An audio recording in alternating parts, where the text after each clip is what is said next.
Mini Bloks plays. Hello and welcome to Mini Bloks Plays VectorMan on the Sega Mega Drive. Now, this is the Sega Mega Drive, 80 games built in one, license out other than Mega Drive. But it's a cool little system. There's a lot of games on here that I don't physically own, but Earth is 2049 and Earth's cities, forests and ice-scapes are fouled with toxic sludge. Humanity has escaped to the stars, leaving mechanical Autobots to clean up. Yeah, it's like Wall-E. Disaster. One powerful Autobot, Raster, oversees the cleanup through a planet-wide comnet. Tragedy strikes when, in error, attendants connect a salvaged nuclear bomb to Raster's master-controlled circuits. Is that New Order or Now Order? New Order. Warhead is born, and he stands for tyranny, hatred, and oppression. By Warhead's decree, Earth is forged into an instrument of death for the returning humans. VectorMan. VectorMan lands his space barge after delivering a load of sludge to the sun. Unhinged by evil mind control, he will not rest until Warhead is defeated and the Earth is again free. Now, I have never ever played VectorMan. It's kind of a game that's only really come up on my attention purely by listening to old game soundtracks, and I loved the soundtrack. And it just so happened that I wanted to buy this, the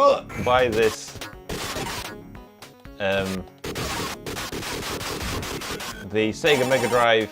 It's not the classic, but you know, the little edition that's got all the games built into it. And it just happened to be on the system, so it's like two things in one. And yeah, I've never played it. I've seen it in action. The game's fantastic. I'm dead. I didn't realize that they were flying enemies. But if you just look at how the game looks, it's... you can see how cool it is. And for a Sega game, especially, I mean, don't get me wrong, I love Sega, but, you know, there was lots of things that they didn't quite nail. I have no idea what just happened there. But this game looks fantastic. The animation's great, the background's awesome, the style of it is great. I feel like I need to go this way. Ooh. Obviously, again, it's most definitely Sega's attempt at capturing the Mega Man audience. At least that's my guess. Because it's, you know, a little bit similar. These must be hidden platforms. I'm trying to get it. Well, there seems to be like a flag up there.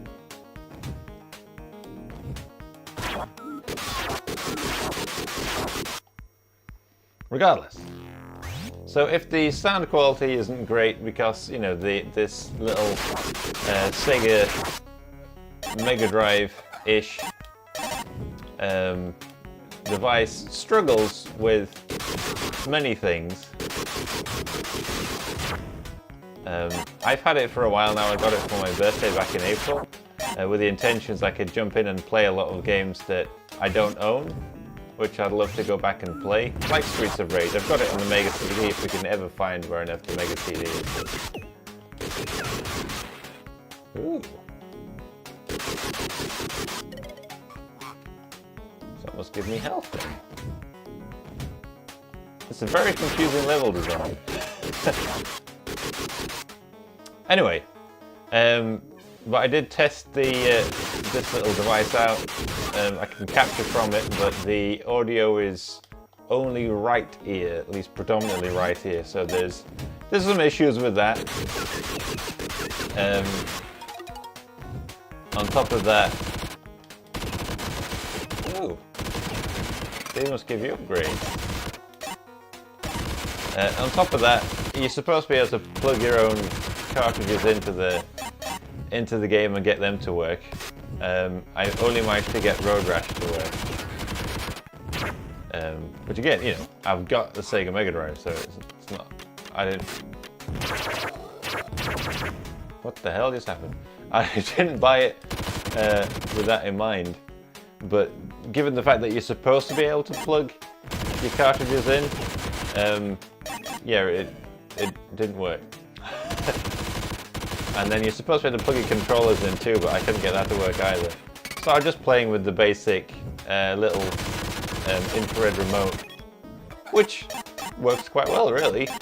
You just got to make sure that you can actually get it near your console, because if not, good luck playing games. Well, I think, oh, I'm not dead.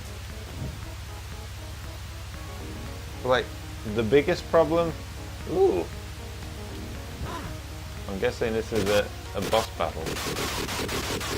The biggest problem with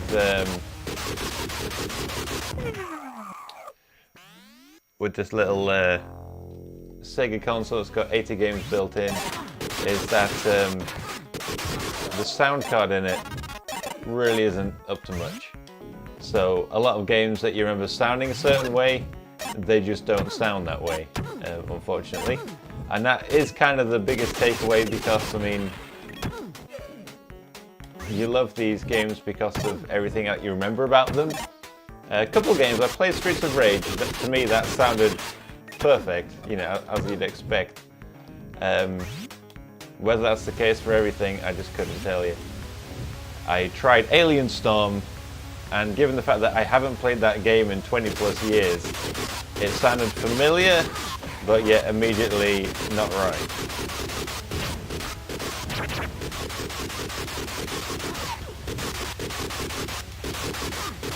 I've no idea what I'm supposed to be doing.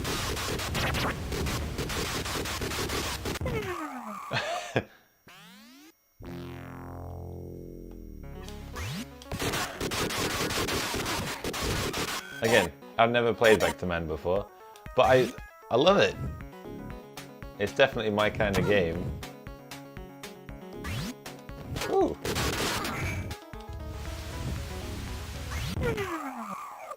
What? Game over.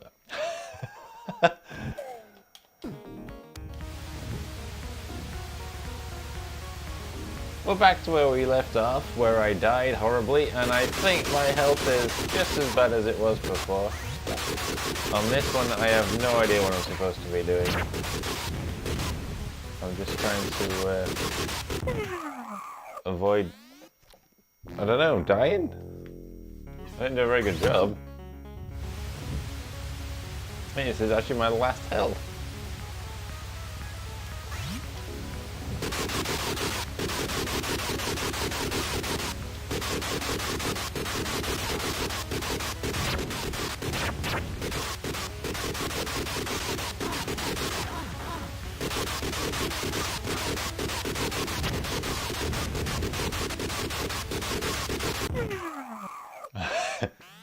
No idea. I've managed to keep my machine gun thing. And this time I'm just gonna go all out and die. Oh, good.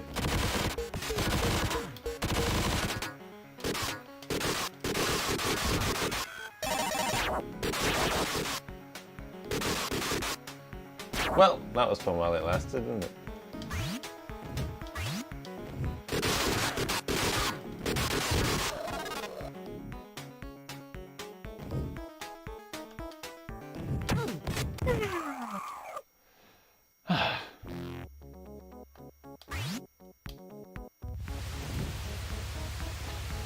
Alright.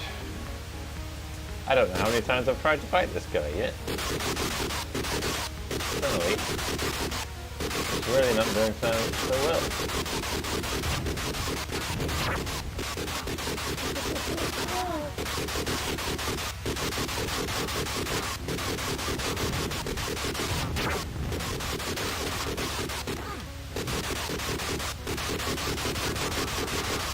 It's horrible when you don't get an enemy health. It's like, am I actually doing this guy damage, or am I just shooting him and evidently dying at the same time?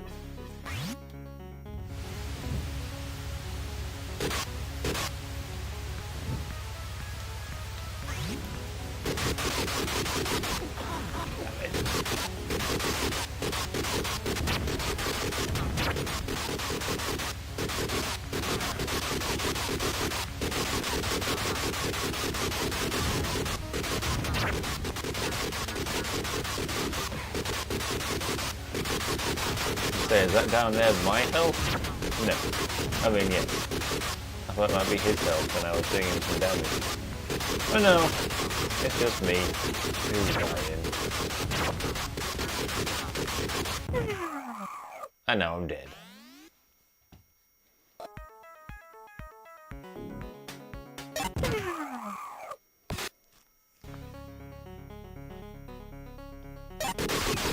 So, I've been playing VectorMan for a good 45 minutes. I have not got past the first boss yet. And in fact, I have struggled to even get that far to even try and get past the first boss. I seem to be quite bad at VectorMan. Overall though, I enjoy the game. I think it looks cool, I think it sounds good. The aesthetic's good, the design's good. But I guess maybe I could say that, well, I'm not having a whole ton of fun with it. As like normally, traditionally, I enjoy playing games. I don't know if that's just because I'm particularly bad at this one, or because I need to really devote a lot more time to kind of figure out the minutiae of VectorMan. But, I mean, that's cool. You know.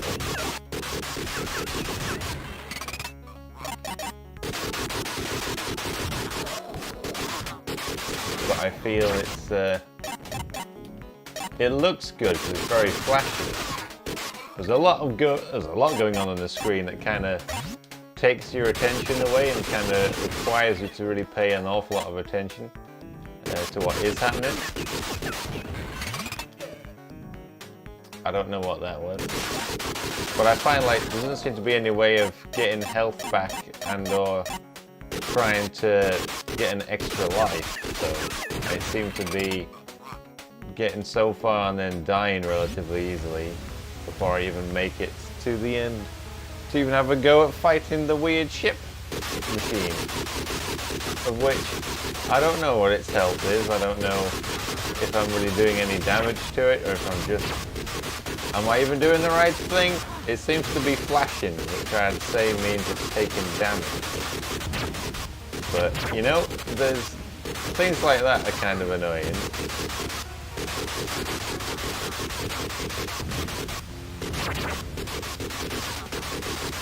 And I'm nearly dead. One more hit and VectorMan's down.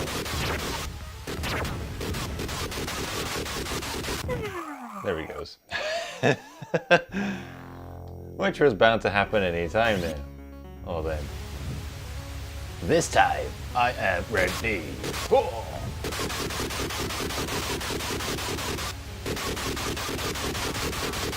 Unfortunately, just like last week, playing Zero Wing, I was quite frustrated trying to just get through the first level of Zero Wing. But I stuck at it and I managed to get it going, and to be fair, in the end, I really enjoyed it. It's one of my favourite Let's Plays. Whereas this one, I kind of feel like if I can get past this guy, I'll have a go at level 2. But if this guy kills me, I'm more or less prepared to say, you know what? Forget it. I killed him! I did it! That's not what I was expecting.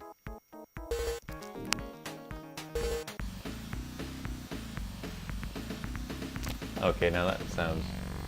oh, good. I say it sounds like a boss fight.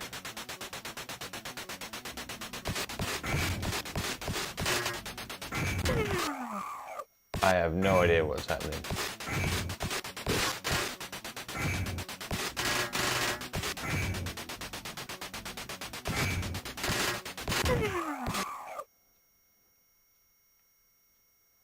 Well, I guess we made it that far, and some weird monkey mech thing was doing something on a track, and I kind of killed VectorMan forever, and then he disappeared into the Netherlands. Maybe Greenland. I meant like Neverland's in terms of his gun. Not Neverland, because that's somewhere else.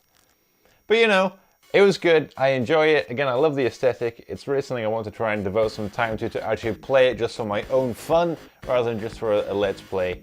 But I appreciate everything that this game's doing. That obviously back 95 when this was made, was really kind of setting the standard when you just look at it. I mean, it looks great, it sounds great, it moves great.